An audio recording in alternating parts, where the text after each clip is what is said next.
materias del primer cuatrimestre.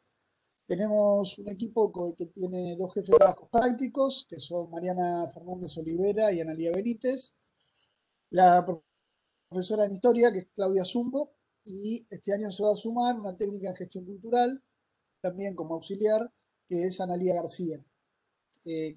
Con este equipo ustedes van a tener un poco el recorrido que yo les voy a presentar ahora en esta charla. Por supuesto, después anoten las preguntas o las dudas que tengan. Pero básicamente vamos a hacer un recorrido con trabajos prácticos. Usualmente la cátedra ha sido un viaje, que por su razón que todo el mundo conoce, el año pasado no pudimos hacer, y ojalá sobre finales de este año podamos, no hay manera de asegurarlo todavía. Por supuesto que es un viaje optativo, no es obligatorio, pero bueno, es una tradición y todo el mundo que lo hizo siempre lo recuerda y lo valora. Y luego la materia tiene, como todas las demás materias, un examen final, en la cual básicamente atravesamos los tres núcleos temáticos que vamos a ver ahora. Eh, a ver si adelanta.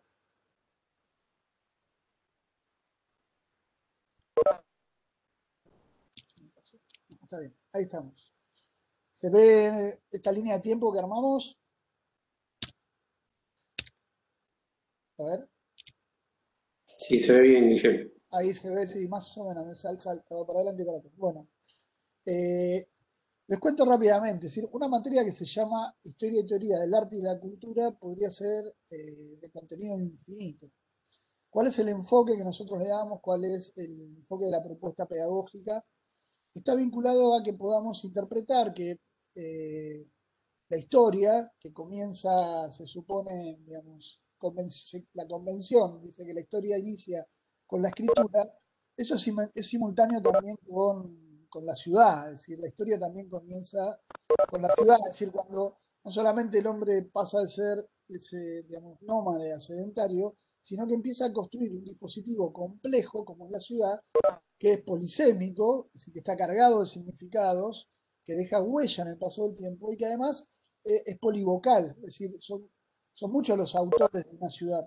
No solamente los autores a lo largo del tiempo que dejan huellas, sino son muchos los autores simultáneos de la ciudad, porque la ciudad también expresa los conflictos y expresa una gran cantidad, digamos, de imaginarios que uno puede leer a través de los objetos materiales que deja la cultura.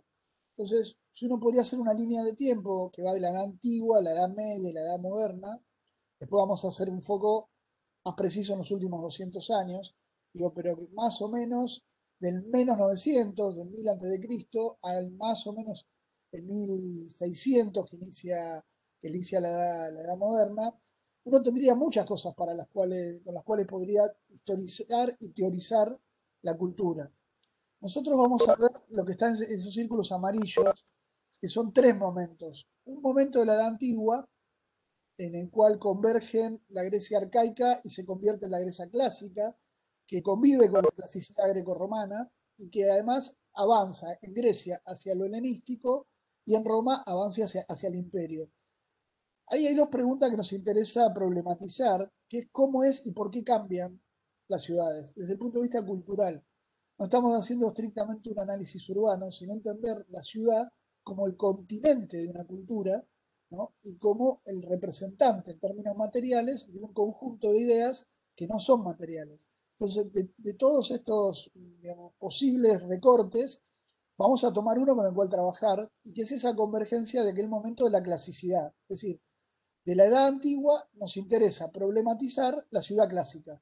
Y la ciudad clásica es la ciudad griega y la ciudad romana. Por supuesto que si uno hace un corte transversal, estamos prácticamente en el mismo momento que deja su huella en la filosofía china Confucio. Estamos en un momento.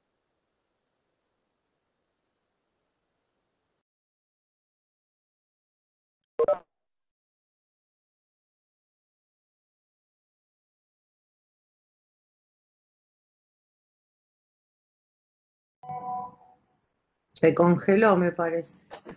Sí. Lo vamos a tener que mudar a Guillermo, me Sí, parece. sí, se mudó, se congeló. Va a haber que mudarlo de barrio. Lo voy a escribir.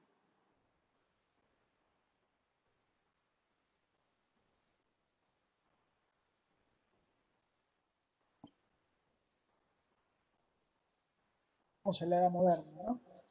Ahí está. ¿Se restauró? ¿Hubo un corte de internet? Hubo un corte, Un Willy. corte. Ah, bien, sí, me hizo acá un llamador de que estaba inestable la conexión. No sé a dónde se cortó, Seba, si me decís hasta dónde se escuchó, retomo de ahí. Aproximadamente un minuto atrás, estabas hablando de Confucio. Bueno, decía que, digamos, hay mucho también para estudiar de la cultura china, pero nosotros no lo vamos a hacer en esta materia, o de las culturas mesoamericanas, que hay que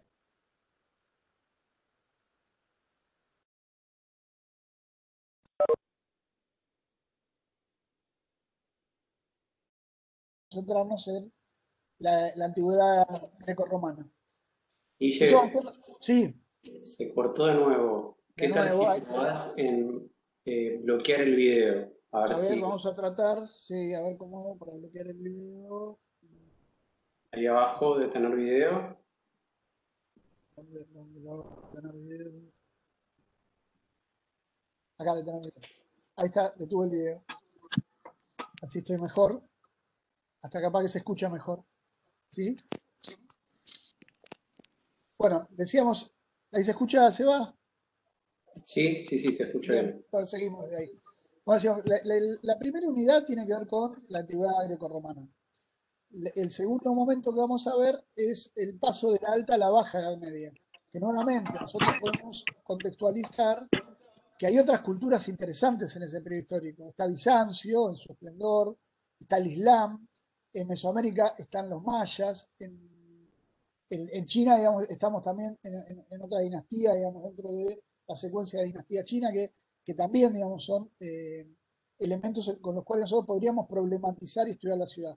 ¿Por qué hacemos este recorrido? Porque tratamos de vincular el recorrido de Europa, digamos, clásica a la Edad Media, y luego, que es lo que vamos a ver después, vamos a llegar a la Edad Moderna, digamos, que nos va a permitir aproximarnos.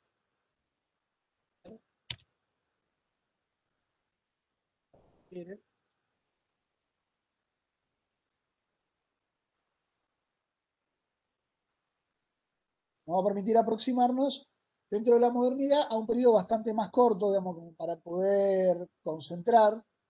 Estoy, en unos 200 años, que son los 200 años que van de 1750 a 1950.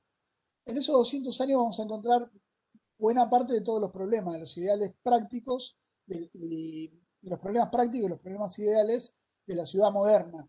Y de la ciudad moderna en términos de cultura. Entonces vamos a ver las condiciones de emergencia, por ejemplo, de las artes, las vanguardias figurativas, las continuidades y las rupturas en el diseño mobiliario, en las intervenciones y en las corrientes de pensamiento que van a, digamos, que vamos a poder reconocer como el neoclásico, de alguna manera, que se constituye en el lenguaje de los nuevos estados que se fortalecen a partir del 1750, como además la historia pasa a ser una ciencia a partir de que en 1750 se descubren las ruinas eh, sepultadas por el Vesubio de las ciudades italianas de Pompeya, las ciudades romanas de Pompeya y Herculano.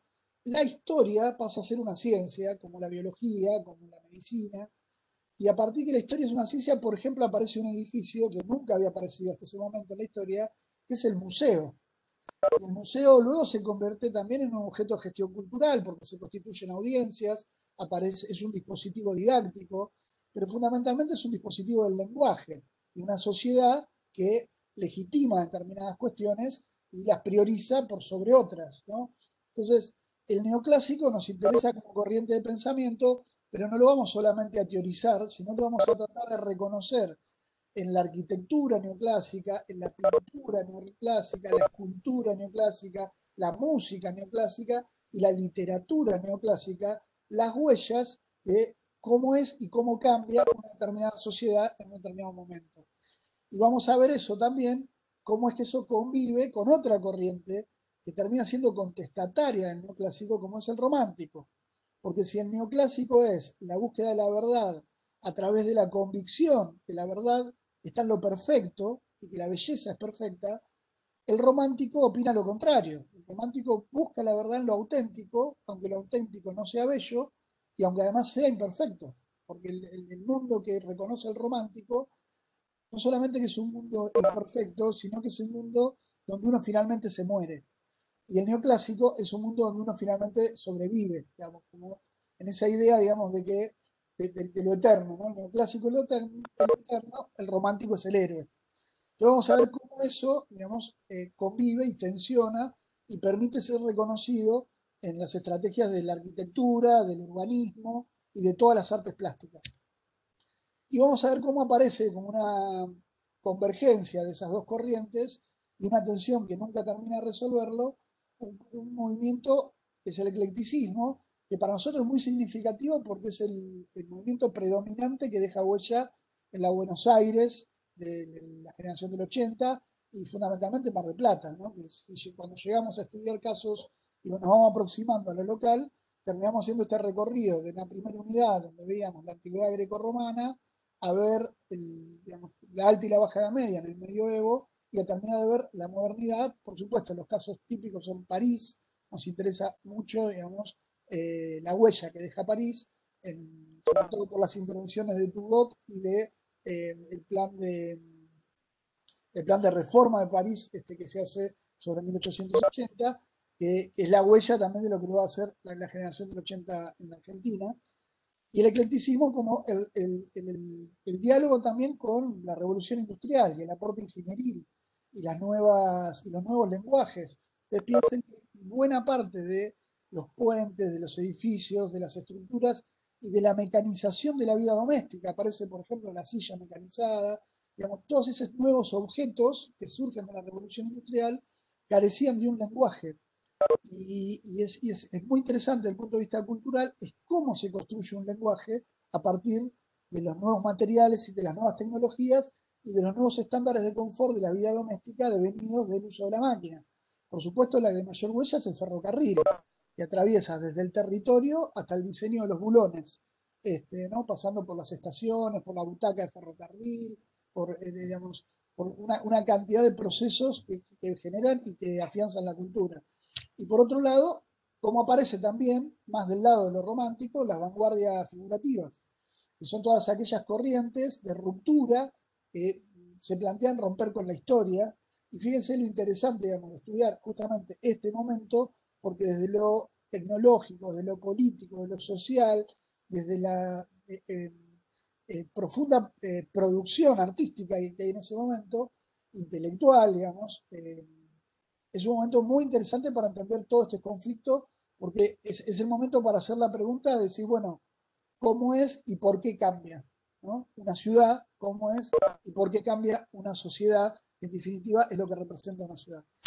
Y después vamos a ver, digamos, del lado del racionalismo, digamos, como una especie de continuidad entre la idea de lo perfecto, ¿no? y entre ellos la perfección del aporte de ingeniería, que está tan vinculado a las matemáticas, y vamos a ver cómo en Estados Unidos surge el styling, digamos, como una corriente que, no por casualidad, digamos, renueva las categorías de consumo. En definitiva, lo que provoca el styling es generar nuevos lenguajes de los objetos para promover un aceleramiento, una aceleración en el consumo, digamos, de los objetos culturales, y como desde el lado del romanticismo, si se quiere, y siendo parte también del movimiento moderno, aparece el organicismo, que ahí vamos a tener intervenciones como la de Frank Lloyd Wright, básicamente en Inglaterra y en Estados Unidos, digamos, como el organicismo es la respuesta moderna, digamos, a lo que alguna vez fue el romanticismo y las vanguardias.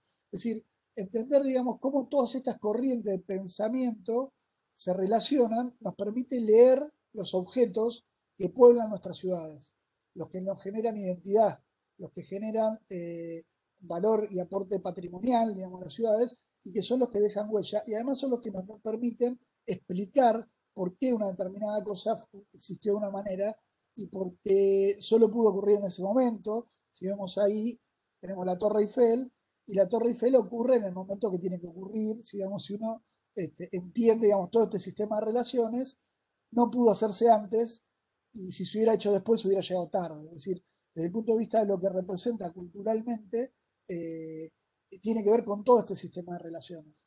Por eso también que nos interesan las condiciones de emergencia, es decir, cuándo ocurren los sucesos. Ahí las dos imágenes más grandes están más destacadas para no profundizar, digamos, en una teórica con cada una de las imágenes que están señaladas, pero a la izquierda vemos una pintura de Jacques-Louis David. Jacques-Louis David fue un pintor de la Revolución Francesa, y Jean-Luc David digamos, recrea esta imagen a lo que él se imaginaría que hubiera sido una señora Patricia en Pompeya, digamos, y inventa el pintor este sillón. Él imagina que este sillón podría haber existido en Roma. Sin embargo, no se encontró nunca, jamás, un sillón como este que viniera de la época de Roma. Este sillón, que parece romano, que hasta el día de hoy lleva el nombre de Recamier, le debe su nombre a la señora que estaba pintando, que era la esposa de un señor de apellido Recamier, que era un banquero, y que decidió a su esposa joven retratarla como una romana de clase alta. Entonces le encarga a Jean-Luc David que haga una pintura en plena época de la Revolución Francesa para retratar a su mujer como si hubiera vivido en la época clásica de Roma. A tal punto, digamos, es una recreación que este sillón Recamier lo empiezan a diseñar y a construir y a vender después de esta pintura, y se llama sillón Recamier por esta pintura, y nunca fue un sillón romano. Y por otro lado, a la derecha, 200 años después, tenemos una pintura de el único objeto diseñado en Argentina que hoy todavía es exhibido en el Museo de Arte Contemporáneo de Nueva York, que es la silla BKF, que además es una silla diseñada para el ocio, es una silla hecha para Mar del Plata, por Bonet, Ferrari y Cuchán, que son, inclusive están pensadas a tal punto para el ocio, que hay como un catálogo de cerca de 50 formas diferentes de sentarse, por supuesto ninguna adecuada, por ejemplo, para estar detrás del escritorio del gerente de un banco, ¿no? O sea, el señor Recamier jamás hubiera podido estar sentado en una silla de BKF. Es una silla que tiene una gran cantidad de cualidades, digamos, de síntesis proyectuales y de producción, pero que además es una silla pensada para Mar del Plata, para estar en las terrazas del edificio ese de Playa Grande que todos conocen como la máquina de escribir. Es una silla pensada para el ocio. Digo, nos interesa que podamos establecer relaciones y explicar las condiciones de emergencia de cómo pudimos pasar en 200 años de esa representación a esta otra, ¿no? Digamos, y en el marco de las corrientes de pensamiento que tienen impacto sobre la construcción de la cultura material, ¿no? Concretamente uno podría decir, bueno, en estos 200 años y sobre este círculo amarillo que vamos a ir viendo, vamos a ver cómo inicia en Francia, sobre todo, que estaba a la vanguardia de todo esto, el neoclasicismo, cómo eso rápidamente corre por Inglaterra, Alemania, Finlandia, Italia, España, Rusia, Noruega, Bélgica, Holanda, Austria, y hasta tal punto llega a Estados Unidos que Jefferson, el presidente norteamericano, que era el presidente, el arquitecto, que es el que diseña Washington, lo diseñan como una ciudad neoclásica, llena de edificios neoclásicos, que pretendían recrear, digamos, los valores y los ideales de la clasicidad grecorromana. A tal punto es una recreación que, algo que no podrían tener los griegos ni los romanos, en el remate de sus columnas, lo que aparecen son mazorcas de maíz, que es una planta americana. Eso claramente no había ninguna mazorca de maíz como adorno en ninguna de las estatuas, en ninguna de las columnas originalmente griegas. Por eso estamos hablando de un neoclásico, no como una copia, sino como una recreación. Y como es el neoclásico, no solamente apela a la historia, sino que apela a la idea de la perfección, vamos a encontrar en las formas puras muchos proyectos que no se realizaron, pero que de todas maneras fueron capaces de los arquitectos revolucionarios de poder proyectar. Luego vamos a ver cómo en otros países predominó más el romántico, sobre todo en Inglaterra y en Alemania, o como por ejemplo Goya dice, bueno, los sueños de la razón producen monstruos, y hace de eso un grabado, que es un grabado clásico de Goya, en el cual el romanticismo se muestra escéptico con respecto a que el sentido, digamos, de la humanidad sea simplemente la búsqueda de la razón. Vamos a encontrar obras como Terremoto en Grecia, que en lugar de mostrar la Grecia tal como había sido, muestran digamos, la fragilidad frente a la fuerza de la naturaleza. ¿Sí? Es muy bello lo que el hombre es capaz de hacer, pero la naturaleza tiene un poder superior. Y hay una serie de mensajes que nosotros vamos a poder encuadrar dentro de determinadas corrientes de pensamiento para poder explicar, digamos, cómo lo podemos agrupar y cómo podemos leerlo, inclusive cómo podemos fecharlo, podemos darnos cuenta a qué periodo pertenece una u otra obra. Vamos a ver el eclecticismo, el aporte de los ingenieros, la búsqueda de un nuevo lenguaje, el producto de la revolución industrial, que sintetiza lo neoclásico, lo romántico, con el aporte de los ingenieros y los nuevos materiales. Vamos a ver finalmente todas las vanguardias figurativas que tienen huella y que lentamente, digamos, unas cuantas décadas después, van llegando, por supuesto, primero a Buenos Aires y finalmente sobre este periodo, a partir, digamos, de la llegada del tren y a partir de la Mar del Plata de Masas, va a llegar a Mar del Plata aproximadamente a partir de la década del 30 y también va a constituir el pintoresquismo marplatense y la discreta modernidad marplatense de los años 30 o las intervenciones en la provincia de Buenos Aires de Salomone, que son Art Deco, ¿no? Y cómo eso se puede relacionar con un conjunto de objetos que nos hablan y mucho de la cultura. De esto no voy a ampliar demasiado para no digamos, aburrir con lo que serían las consignas, pero cuando ustedes entran al aula del campus de la facultad van a encontrar los núcleos problemáticos del eje 1, la ciudad premoderna como la antigüedad.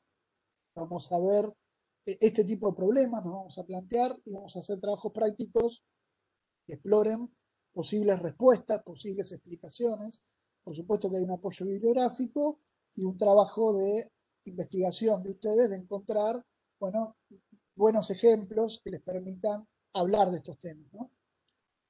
En el eje número 2 ya nos vamos a ir hacia el París de Haussmann, ¿no? Las intervenciones y a tratar de entender fundamentalmente la cultura francesa, por qué la cultura francesa se constituye a partir de la mitad del siglo XIX en el faro del mundo desde el punto de vista cultural. Porque todo el mundo mira a Francia. Es interesante poder construir respuestas que expliquen por qué todo el mundo mira a Francia en esa época, ¿no? Y cuánto tiene que ver con eso el proyecto digamos, imperial, digamos, de Francia, que lo sostienen los sucesivos Napoleones. Y finalmente vamos a llegar a Buenos Aires y vamos a hacer algún trabajo práctico también, digamos, con Mar del Plata. Para aquellos estudiantes que no son de Mar del Plata, hacemos trabajos prácticos en el mismo periodo, en la ciudad en la que estén. La verdad que hemos encontrado a lo largo de estos años en la asignatura una serie de trabajos extraordinariamente originales, de ciudades que quizás la gente que habita la ciudad, sus propios habitantes, desconocían el valor cultural de determinados sitios históricos de la ciudad, desde la plaza, la municipalidad, el cementerio, el conjunto de esculturas que puede haber en una ciudad. Es decir, en este periodo, si bien el núcleo es entender Buenos Aires, vamos a llegar a hacer un trabajo práctico con la ciudad en la que cada uno de ustedes vive y generalmente conseguimos trabajos muy originales que aportan a este tipo de preguntas una respuesta ubicada en un ejemplo del lugar en el que están viviendo. Finalmente, si podemos hacerlo sobre finales de noviembre, ojalá estemos todos vacunados, haya menos contagio y aunque tengamos que tener todavía algún protocolo para estar en algún lugar interno, podemos hacer esto al aire libre. Les cuento muy rápidamente, el viaje llevamos casi 15 años haciéndolo. Un sábado a la mañana nos encontramos por acá, en este punto, en la Recoba del Cabildo. Nos conocemos presencialmente por primera vez porque ahí aparecen quienes son de Mar del Plata y quienes son de otras ciudades que están cursando la materia. Inclusive lo que nos pasa usualmente, y seguramente nos va a pasar este año si podemos hacer el viaje, es que lo hacen estudiantes que ya tienen aprobada la materia, pero que no pudieron viajar el año que la cursaron y que no se lo quieren perder. Aquí lo que hacemos básicamente es un viaje en el tiempo. Lo que les proponemos es imaginarnos que pudimos viajar en el tiempo hasta la Argentina previa al centenario. Como si hubiéramos tomado la máquina de Marty McFly y a ver, Luana solicita no dar el contenido compartido. Bien, entonces iniciamos un viaje como si estuviéramos alrededor de 1880 y un poquito pasadito 1910. Es como si este viaje además durara 30 años, ¿sí? Y vamos a ver la Argentina, la huella de la Argentina de esa época, la época del final de la generación del 80 y el inicio de la Argentina, digamos, de Irigoyen, para poner un periodo histórico. Entonces vamos a encontrarnos en el Cabildo un sábado a la mañana, vamos a recorrer todos los alrededores de la Plaza de Mayo, el Museo Bicentenario, el Museo Néstor Kirchner, vamos a ver todos los edificios que hay acá alrededor, inclusive la catedral, vamos a poder contextualizarlos, fecharlos, por qué se hicieron de esa manera, si tiene o no alguna modificación, vamos a ver todas las estatuas que hay acá alrededor, digamos, y en qué ocasión fueron llevadas ahí. Luego vamos a recorrer toda la Avenida de Mayo y acá va a haber una gran cantidad de paradas en edificios muy significativos y vamos a concluir al mediodía en el Congreso de la Nación y la plaza de los dos congresos también, explicando la huella de esos 30 años, 35 años que vamos a ver alrededor, digamos, de ese espacio que, bueno, claramente es el espacio institucional de nuestro país, ¿no? Inclusive fue diseñado para ser el espacio institucional. Ahí vamos a hacer un pequeño break, almorzamos por ahí y a la tardecita, temprano, nos vamos a ir al cementerio de la Recoleta y ahí, como diría Borges, vamos a recorrer la ciudad de los muertos. Vamos a ver la huella en la Recoleta de las familias que pensaron este país en aquel momento y vamos a ver de qué manera, digamos, hay todas las alegorías que hay alrededor de la muerte y de la vida eterna y de los discursos que se construyen a partir de ahí. Pero vamos a ver el cementerio como un dispositivo cultural identitario. Y por supuesto alrededor de Recoleta hay una gran cantidad de hitos culturales de escultura, digo, para ver, algunas que las regaló el gobierno de Francia, otras que conmemoran diferentes sucesos históricos de las familias porteñas, y en algunos casos, digamos, de quienes se oponían a las familias porteñas y a su proyecto, digamos, más bien unitario, digamos, del país en aquella época.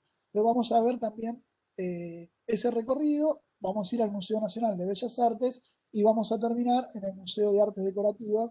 En general hacemos coincidir el sábado que viajamos con la noche de los museos. Realmente después del año pasado no pudimos ir, tengo muchas ganas que este año podamos hacer el viaje y seguramente se van a juntar las dos cohortes, ¿no? Los que cursaron la materia el año pasado o los que puedan ir de este año. Bueno, finalmente el domingo a la mañana vamos a ir, ya no, digamos, sobre los sectores, digamos, de la generación del 80, digamos, y su huella, sino qué ocurría al mismo tiempo en las clases populares. Entonces vamos a ir a visitar La Boca. Y si bien La Boca hoy es un lugar, digamos, preparado para que sepa verlo, digamos, hay una gran cantidad hay que poder discriminar lo que es maquillaje de lo que evidentemente es una huella de fondo. Vamos a hacer un recorrido por La Boca y vamos a terminar el domingo al mediodía en el Museo Quinquela Martín, que también es un museo popular con una cantidad de obras, una muestra permanente y con muestras rotativas que siempre son de una calidad extraordinaria, ¿no? Así que en este viaje lo que vamos a hacer es terminar de cerrar la unidad 3, pudiendo vivenciar y pudiendo hacer el ejercicio de percibir con todos nuestros sentidos la escala, la dimensión, el tiempo, porque el tiempo que lleva a recorrer esto también nos habla de la escala de una ciudad y de las huellas, digamos, de un periodo, ¿no? 30 años en la cual, bueno, pasaron cosas que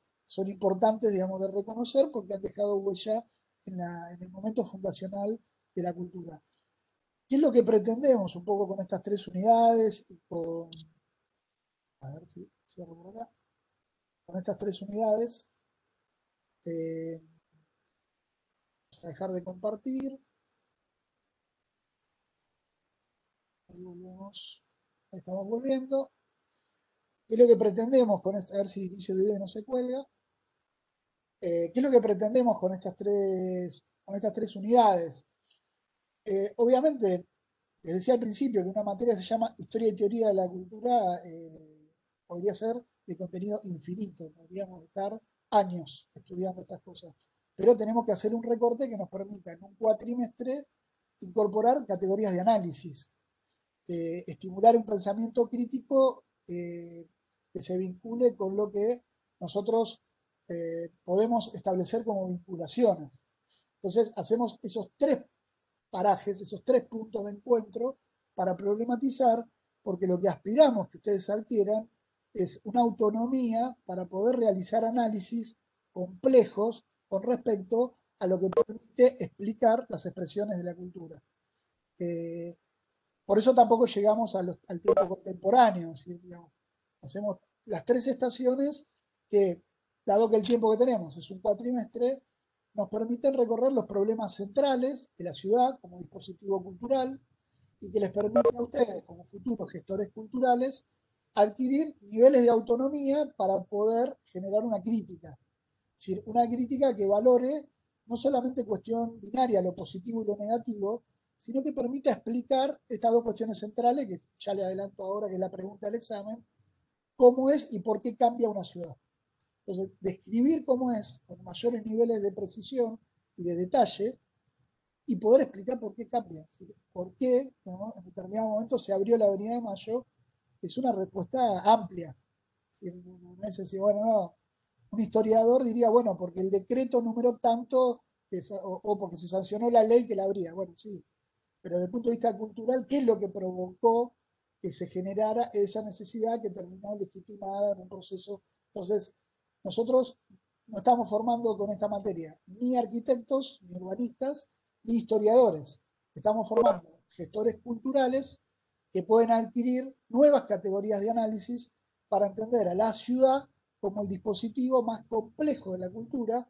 Por esto que decía al principio, lo que parte la línea entre la prehistoria y la historia es la escritura. Y no es casualidad que junto con la escritura apareció la ciudad. Entonces, para nosotros la ciudad es un texto. Pero nosotros esperamos que ustedes aprendan el lenguaje de leer la ciudad, esta, en la que viven, cualquiera, poder recorrer la línea de tiempo hacia atrás y hacia adelante y poder llegar a tener un pensamiento más vinculado a la teoría y la crítica de lo contemporáneo que escapa a lo que estamos presentando en esta materia, pero sí esperamos que lo que ustedes aprendan en esta materia les desarrolle habilidades para poder también tener una mirada crítica sobre lo contemporáneo.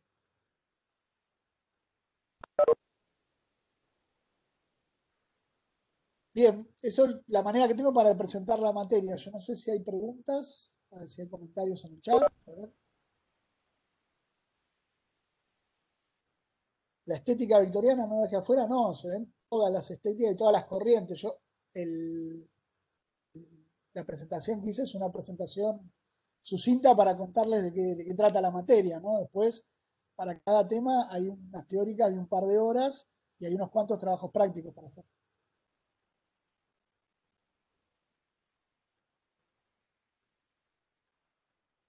Pueden abrir los micrófonos y hacer preguntas, no hay problemas. O no sé, Seba, si querés comentar algo cuando vos cruzaste la materia. Hace un montón ya. Te comento, más que nada, hoy tienen que entrar al trabajo colaborativo, así que me imagino que va a haber un nivel de ansiedad y tensión. No sé si también tienen preguntas respecto a eso. Si quieren, ahora podemos aprovechar este momento para hacerle alguna pregunta a Guillermo sobre la materia. Y cuando Guillermo termine la charla, nos quedamos un ratito justamente como para poder responder estas inquietudes. ¿Sí? Si Marcela pide comentar algo, sí, adelante, Marcela. ¿Cómo están todos? Buenas tardes. Gracias, Guillermo. Simplemente una inquietud que me surgió en base a esta última actividad práctica que contaste vos, ¿no? Si bien uno elegiría la capital, Buenos Aires, pensando en la época de su desarrollo y todas las cosas que hicieron que es como sea hoy y donde empezaron a surgir los caminos y las rutas al interior. Creo que también sería muy interesante generar en algún momento el mismo contenido dentro de la ciudad de Mar del Plata. Justamente ayer y antes de ayer tocamos esos temas con los chicos en el grupo de trabajo y creo que algún comentario hubo también en la clase de ayer de las 14 horas, de poder saber dónde uno está parado al transitar y al caminar por su propia ciudad.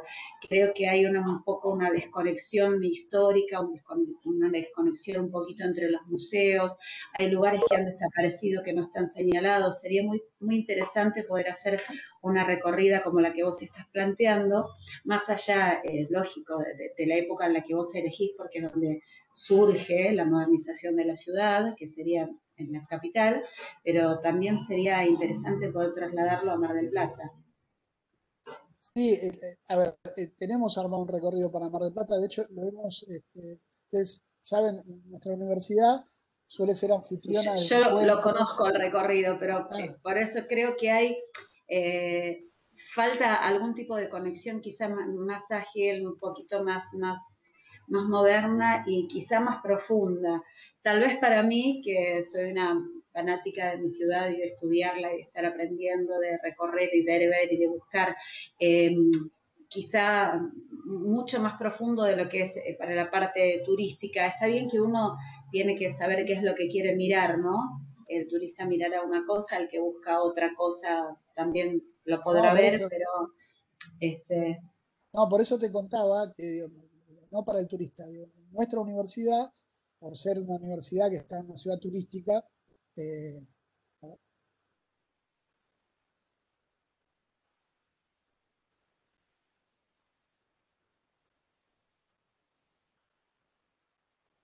ahí se me cortó. Voy a volver a sacar el video. Ahí que volví. ahí se te ¿Sí volví? escucha. Ahora sí, Ahí voy a sí. sacar el, Sí, voy a ahí se sacar el escucha video bien. porque estoy inestable. Disculpa que les hable de incógnito. No sé si pero no, le decía que en la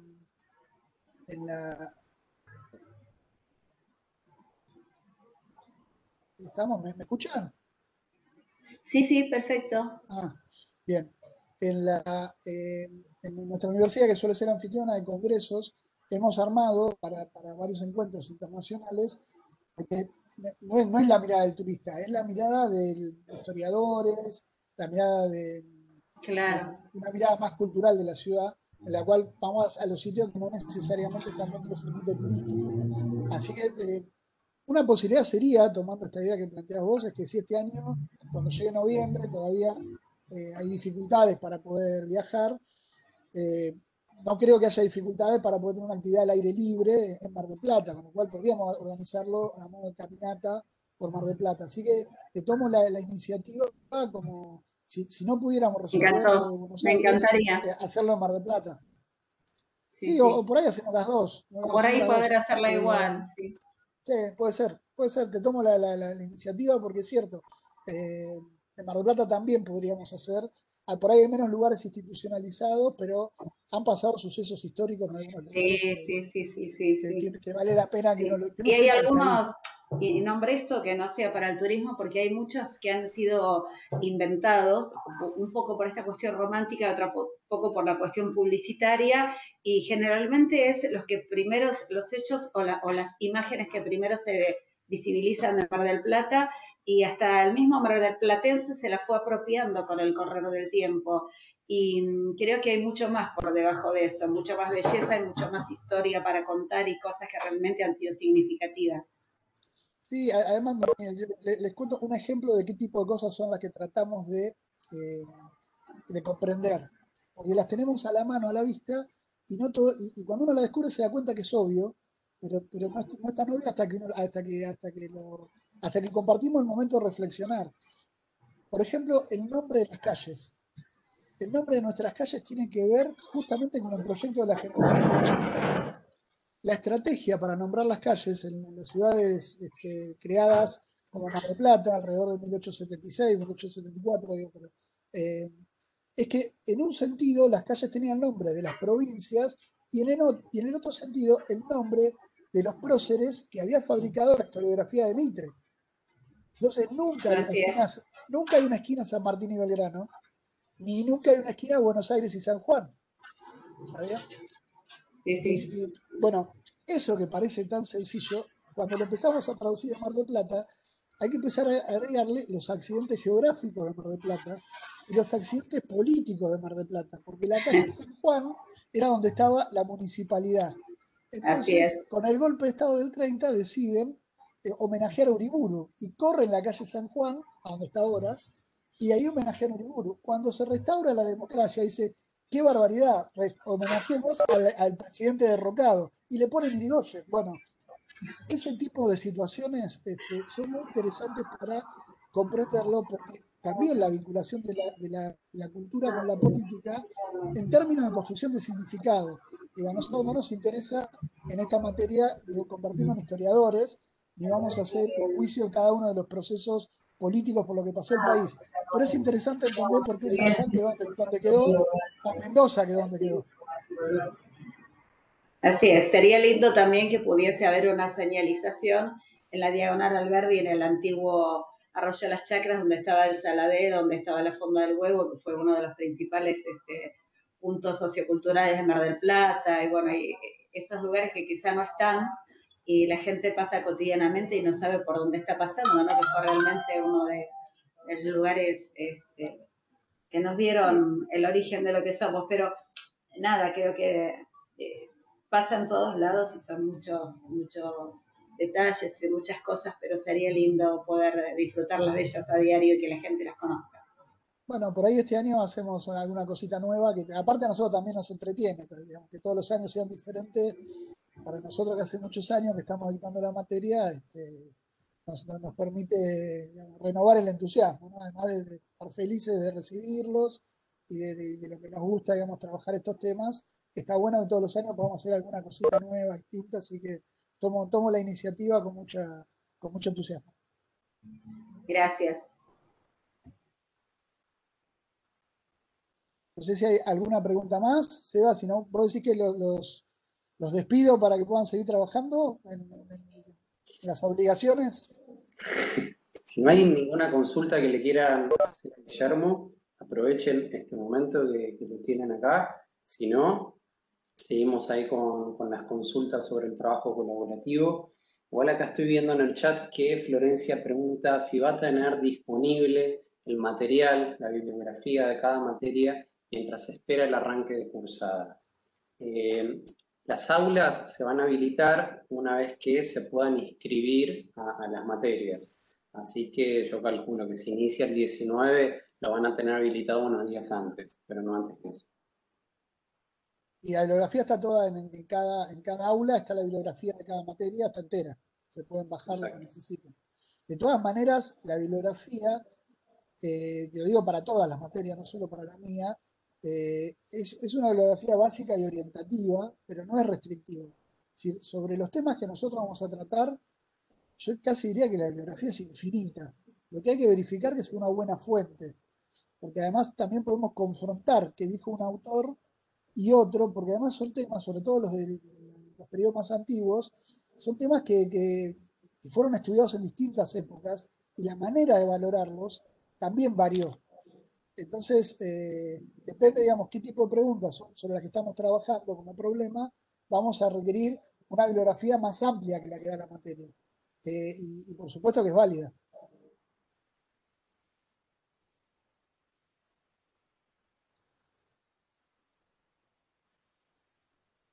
Bien, hay otra consulta que ya serían consultas un poco más que tienen que ver con lo administrativo, que si quieren después lo hablamos una vez que termine la charla Guille. Si tienen alguna consulta en particular, este es el momento, habilitan el micrófono o lo hacen por chat. Ahí para que preguntó alguien porque dice que cursó esta misma materia en otra carrera. El procedimiento acá ya me corro de docente de la materia y le contesto como decano. El procedimiento para una equivalencia implica que hay que presentar el programa de la otra materia y que los docentes de la materia que vos querés recibir la equivalencia evalúan si los contenidos son idénticos. Uno podría decir, bueno, pero yo ya vi historia argentina en el colegio. Claro, pero no estamos viendo historia argentina. Acá estamos trabajando sobre cómo aprender a leer las ciudades. Y el periodo histórico es el contexto en el cual estamos aprendiendo a leer la ciudad. Entonces, no es la misma historia, seguramente, muchos de ustedes ya vieron muchas veces, historia griega, historia romana o el medioevo, pero la manera en que vamos a ver nosotros el tema es diferente a cómo la ven en otras carreras. ¿Sí? No es porque veamos una información diferente, sino porque el lugar a donde queremos llegar en términos de construcción de capacidades para un gestor cultural es diferente. Y por supuesto que esto es más fácil para aquel que sabe mucho de historia, porque le gusta la historia, porque tiene más información. Pero solo con información uno no aprende a leer. Uno aprende a leer leyendo. Pero lo que vamos a hacer es leer ciudades.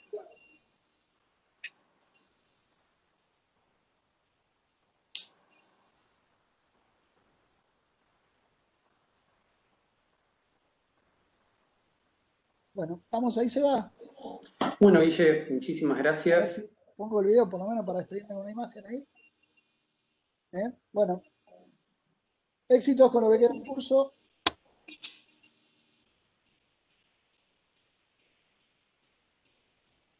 Bueno, ahí están apareciendo aplausos. También están comentando por el chat. Muchísimas gracias por la charla, Guille.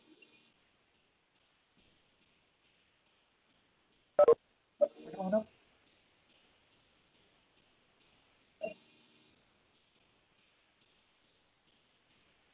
Bueno, ¿cómo vienen con el trabajo? ¿Cómo está ese nivel de ansiedad? Estuve respondiendo mensajes. No sé si quieren hacer alguna consulta en particular. Si hay alguien que ya intentó subir el trabajo al campus, si no saben cómo es el recorrido, ahora lo que podemos hacer es compartir la pantalla y les muestro paso a paso dónde tendrían que estar adjuntando el trabajo. Es momento ahí de hablar. Ahí veo que está Susana, agregala al grupo. Susana. Sí, acá estoy. Bien, hola Susana, ¿cómo estás? Muy bien. No sé si me ven. Sí. Sí, Tengo la te vemos cámara. bien.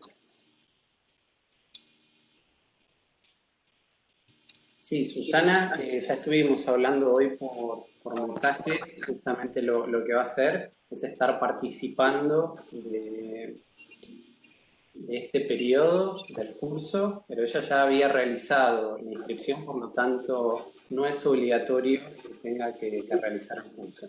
Está en carácter de oyente, acompañando, más que nada para poder conocer al grupo, así que se va a sumar después en la cursada a partir del 19 de abril. Aprovecho porque, bueno, les mandé mails a los compañeros que me escribieron y como recién me conecté también ayer y me tomó hoy por sorpresa lo del trabajo, la verdad que no, como le decía a Sebastián, no es por no querer participar, pero bueno, me generaba mucha ansiedad pensar que de hoy para mañana tenía que presentar un trabajo y bueno, la realidad es que no tengo que hacer el curso, entonces pido disculpas a los que me habían tocado como compañeros, pero bueno, no lo voy a hacer. Los voy a acompañar en la escucha. Bien. ¿Cómo será el viernes? Se mostrará la lámina y debemos hablar sobre ella. Exacto. Es lo mismo que estuvieron sucediendo en estos encuentros. Se comparte la pantalla y a su vez van a estar hablando. Acá lo bueno es que puedan mínimamente dividirse en ciertos temas que van a estar hablando. Después lo van a tener que comprimir de acuerdo al tiempo que va a tener disponible cada grupo, pero yo voy a estar compartiendo la pantalla, más que nada para que no se haga un caos, esto de compartir el rol de presentador, hay personas que no pueden, o cómo dejar ese rol de presentador, medio que complica, así que yo voy a tener todos los trabajos y yo los voy a estar compartiendo, y ustedes van a estar hablando. Bien, Norberto, ya ahí tiene un poco organizado cómo va a ser la exposición del viernes. ¿Hay alguna duda puntual que quieran hacer? Una pregunta. Hola, ¿hay algún problema si lo presenta un solo integrante del grupo? Porque nosotros somos 5 y, o sea, para hablar las 5 en 3 minutos es preferible que lo haga uno sola. No hay problema con eso, ¿no? Bien, en relación a compartir el trabajo en la plataforma, lo va a tener que realizar una sola persona, esto lo repito, por si hay alguien que hasta el momento no lo había escuchado. Lo sube una sola persona y automáticamente va a impactar en el resto del grupo, ¿sí? El estado de entrega impacta en el resto. En cuanto a la exposición oral, lo conveniente es que pueda hablar el grupo, ¿sí? Porque es una construcción y es colaborativa. Acá tiene que sacarse el prejuicio de que lo van a estar evaluando, qué es lo que dicen, lo que no dicen. Acá es muy subjetivo lo que ustedes están compartiendo y la idea es eso, recuperar parte del proceso que venimos realizando desde la semana pasada. Así que si están los integrantes del grupo, y lo bueno es que puedo hablar un poquito cada uno.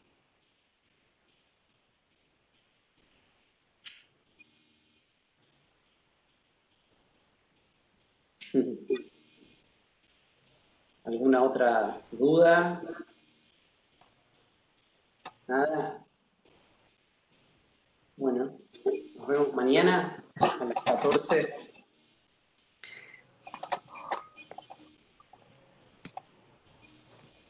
Sebastián, una cosita, perdón. Sí, sí. Como yo estoy participando desde ayer de la escucha, Sí.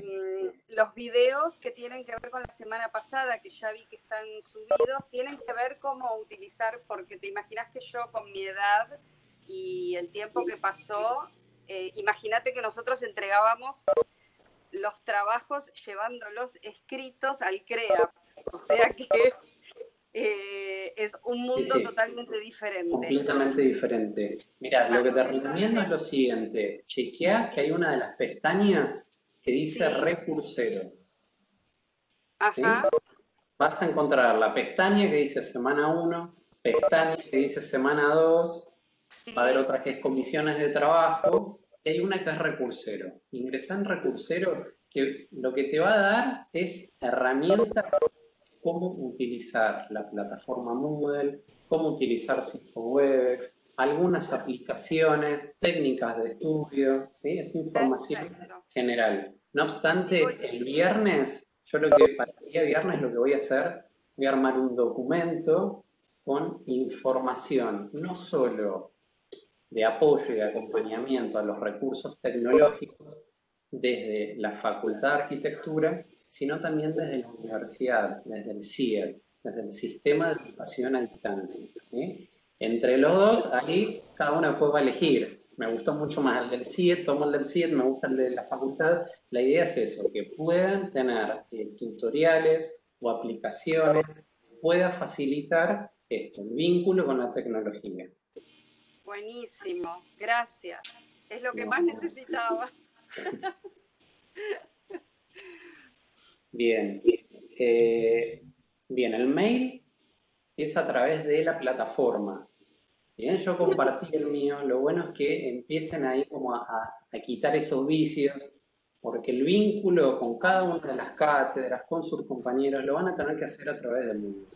Que queden que arriba del Moodle va a haber una barra, va a tener un globito de consulta, de mensaje. Ese globito es mensajería interna, es un chat, ¿sí? Y al lado va a haber un sobre. Ese sobre es el mail.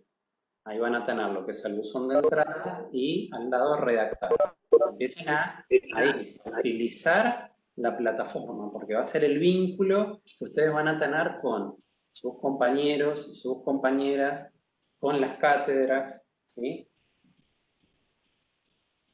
Hay algo, es el momento de que metan mano en la plataforma. No va a pasar nada, no van a borrar nada, pero investigando es la única manera que van a conocer. Así, es la mejor escuela. Sebastián, te hago una pregunta. Sí. Dijiste que ibas a dar un orden más o menos en la presentación, porque tenemos compañeros, somos 8, y algunos por ahí no se van a poder comunicar en el momento.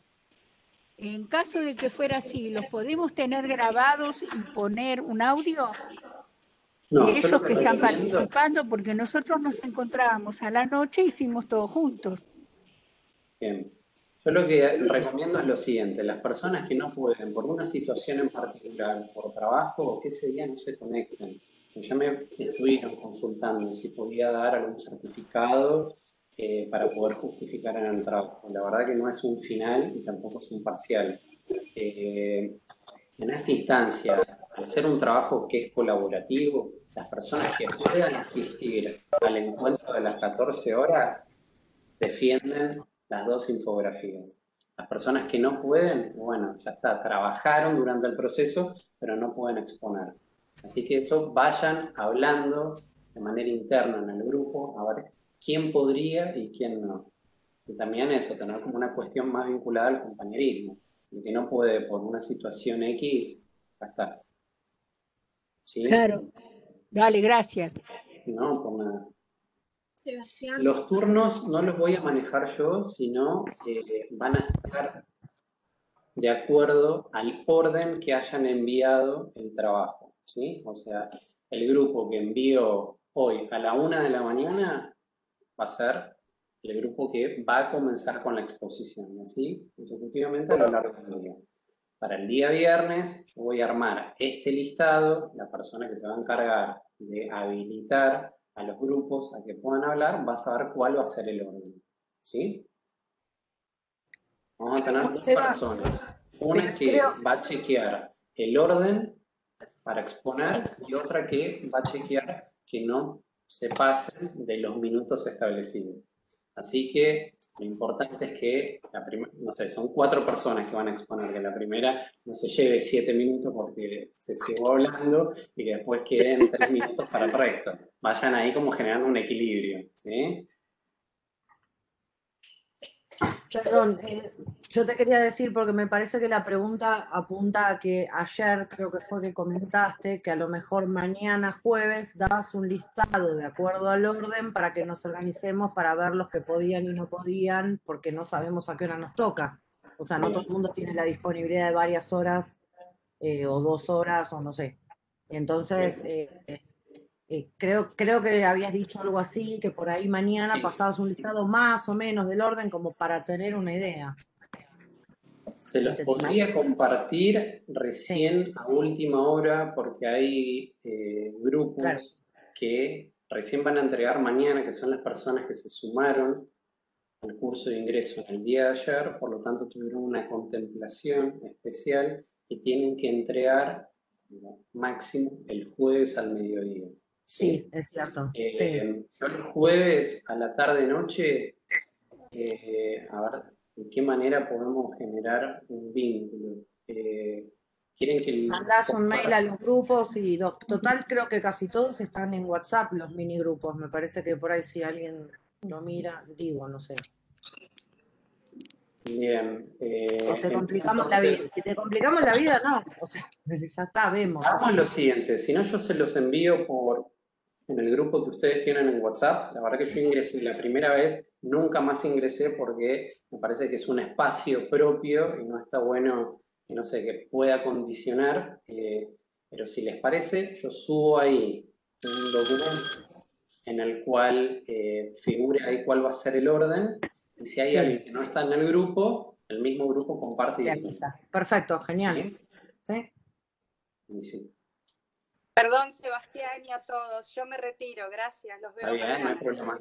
Chao, Susana. Gracias. Adiós. Sí, comienza a las 14 horas. ¿Cuántas horas? Y la verdad que eso es lo que depende.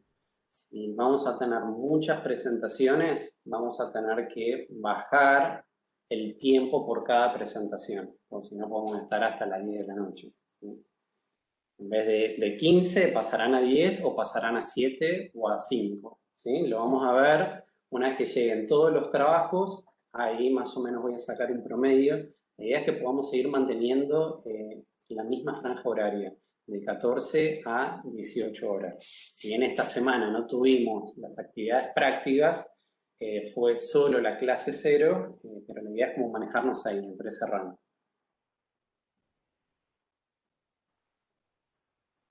Hola Sebastián, buenas tardes a todos.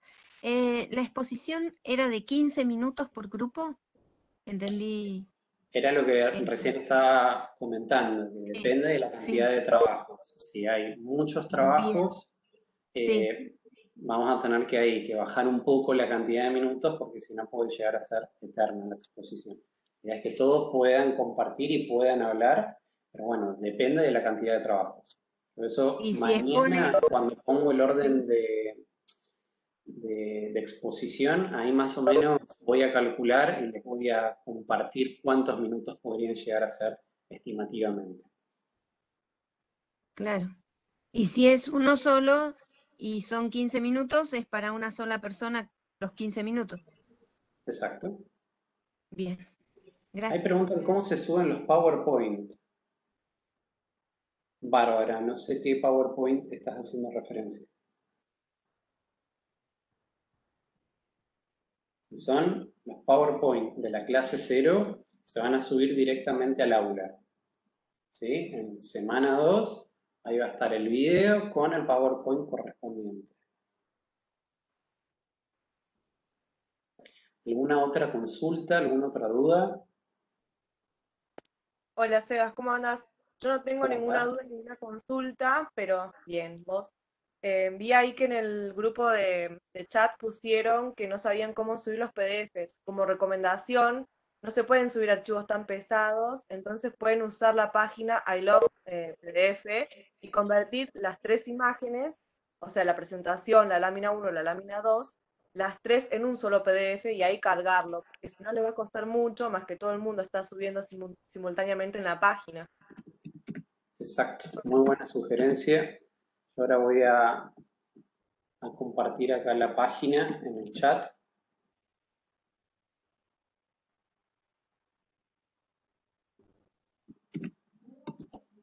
Ahí tienen.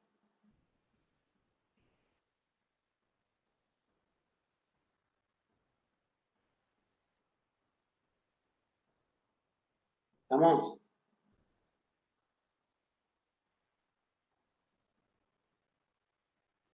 Ah, bien. Sí, el listado de los grupos a través de la plataforma va a ser un poco complicado porque tiene que hacer la parte técnica, así que lo más dinámico es a través de WhatsApp. Y si hay alguien que no está en ese grupo, me imagino que alguien del grupo tiene que tener. Me pasan el link de WhatsApp del grupo general. No sé si hay alguien que tiene el link de acceso para compartir.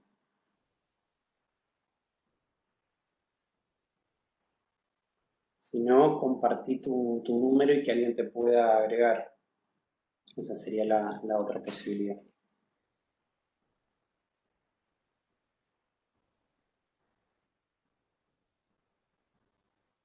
¿Alguien puede tomar la responsabilidad de sumar a Mariana al grupo? O si tienen bueno, están apareciendo muchos números y la verdad que es mucho trabajo, así que lo mejor va a ser que puedan compartir el link del grupo. A ver, voy a ingresar.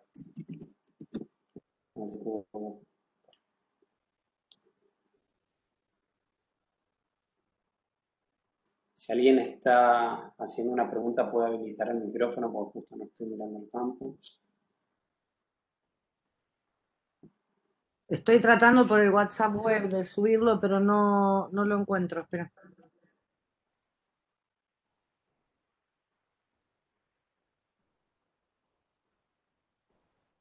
Sí, me pasó lo mismo.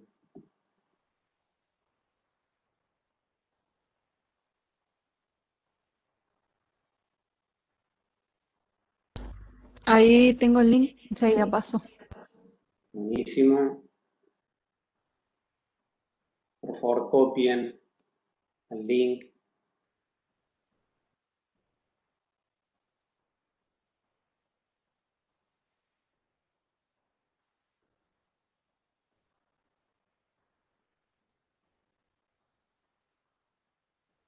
Bien, el orden del grupo del día viernes depende de las entregas. Por lo tanto, hasta el día de mañana no lo vamos a saber. Lo que voy a hacer es armar un documento con el orden, más o menos el horario estimativo.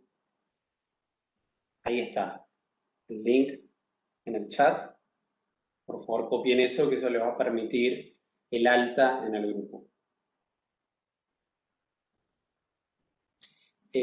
Así que mañana voy a estar compartiendo el documento donde indica el orden y más o menos el tiempo estimativo. ¿Copiaron el link? Las personas que querían unirse al grupo de WhatsApp.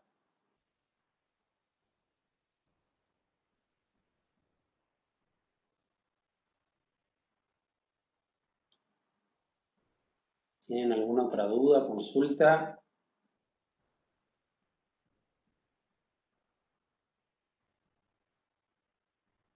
Bueno, nos vemos mañana. Les mando un abrazo enorme. Que estén bien.